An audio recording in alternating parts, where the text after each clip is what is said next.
রোজার দিনে খিচুড়ি কিন্তু সচরাচর খাওয়া হয় না, তো আজকে আমি খিচুড়ি বানিয়েছি, তার সাথে থাকবে মজার মজার ভর্তা, আচার। হ্যালো, আসসালামু আলাইকুম। কেমন আছো বন্ধুরা? আলহামদুলিল্লাহ, আমি অনেক ভালো আছি। আজকে আমি বাসায় খিচুড়ি বানাচ্ছি। তো আমরা সবসময় রোজার দিনে কিন্তু খিচুড়ি খাই না, বিভিন্ন ধরনের ভাজা পোড়া, ছোলা বুট, মুড়ি এগুলোই খেয়ে থাকি।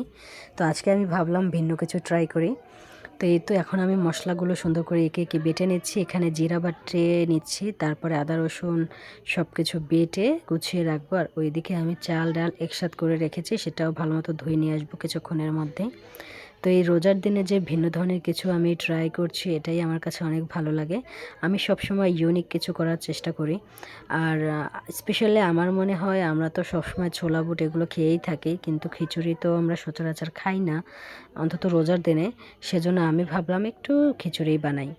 তো যাই হোক, কথা বলতে বলতে আমার মশলাগুলো সুন্দর করে সব গুছিয়ে রেখেছি। এখানে এই চাল ডাল সেটাও আমি এখন গুছিয়ে রেখেছি।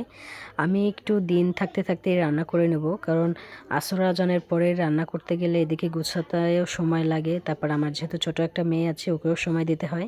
সেজন্য আমি একটু তাড়াতাড়ি রান্নাটা করছি।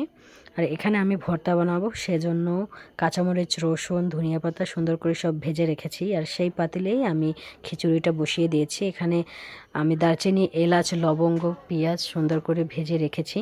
এর মধ্যে আদা রসুন বাটা, জিরা বাটা সুন্দর করে দিয়ে ভালো মতো তেলে ভেজে নেব। আর আমার কাছে আজকে খিচুড়িটা খেতে কিন্তু ভীষণ মজা হয়েছিল।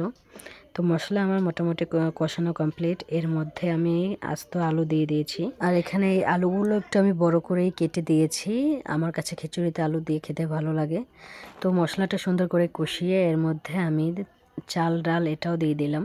এখন মশলার সাথে চাল ডাল ভালো মতো মিশিয়ে নিব। এরপরে পরিমাণ মতো পানি দিয়ে ঢাকনা দিয়ে ঢেকে দেব। তো এই তো মোটামুটি রান্না আমার কমপ্লিট। আর এই তো আজকে খিচুড়িটা কিন্তু খুবই ভালো হয়েছিল। আর আমি তো আচার দিয়ে খিচুড়ি খেতে ভীষণ পছন্দ করি। তো এদিকে আমার রান্না মোটামুটি কমপ্লিট। এর মধ্যে আমি ধনিয়া পাতা দিয়ে দিয়েছি। এখন ভালো মতো নাড়াচাড়া করে নামিয়ে নেব। তো এটা রান্না বান্না হলে আজকে আমি এটা দিয়ে ইফতার করব। আর এই তো এখন রান্না শেষ করে আমি ভর্তাগুলো রেডি করতে চলে এসেছি। প্রথমে আমি কাঁচামরিচ ভর্তাটা বানাবো, সেজন্য কাঁচামরিচ আর রসুন আমি ভালো মতো বেটে নিচ্ছি। আর পরিমাণ মতো লবণও আমি দিয়েছি, যাতে টেস্টে কোনো সমস্যা না হয়। তো এই তো মরিচ ভর্তা আমার বানানো একেবারে কমপ্লিট। ভর্তা যখন বানিয়েছি তখন কিন্তু হাতটা জ্বালা করেনি, কিন্তু তারপরে সন্ধ্যা থেকে হাতটা ভীষণ জ্বালা করছিল, কারণ অনেকক্ষণ ভর্তা বাটতে তো একটু সময় লাগে। তার আমি তো এখানে কাঁচামরিচ ভর্তা, ধনিয়া পাতা ভর্তা এগুলো বানিয়েছিলাম।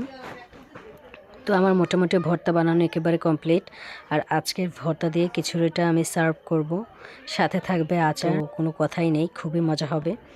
তো আমি আমার মেয়েকে খাওয়াচ্ছিলাম, তো ভাবলাম তোমাদের সাথে এখন এরকম একটা ভিডিও শেয়ার করব। তো এই জন্য আমি প্লেটটা সুন্দর করে সাজিয়ে রেখেছি।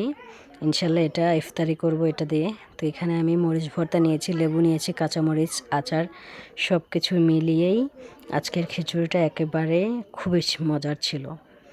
তো এই তো আজকের ভিডিওটা তোমাদের কাছে কেমন লেগেছে অবশ্যই কমেন্ট করবে। কে কোন জেলা থেকে আমার ভিডিও দেখো কমেন্ট করতে ভুলবে না।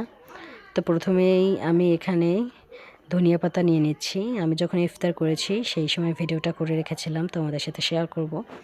তো ধনিয়া পাতা দিয়ে আমি খিচুড়িটা ট্রাই করছিলাম, ভীষণ মজার ছিল। সাথে যদি একটু লেবুর রস হয় তাহলে তো কথাই নেই। তো একে একে আমি কাঁচামরিচ ভর্তা, আচার সব কিছু দিয়েই ট্রাই করছিলাম। তো বন্ধুরা, আজকে ভিডিওটা আর বড় করব না, এখানেই শেষ করছি।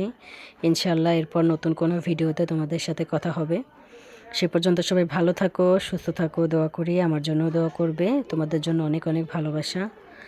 আর আমাকেও ভালোবাসা দিতে তোমরা ভুলো না। কে কোন জেলা থেকে ভিডিওটা দেখছো কমেন্টে জানাবে। সবাই ভালো থাকো। আল্লাহ হাফেজ, আসসালামু আলাইকুম।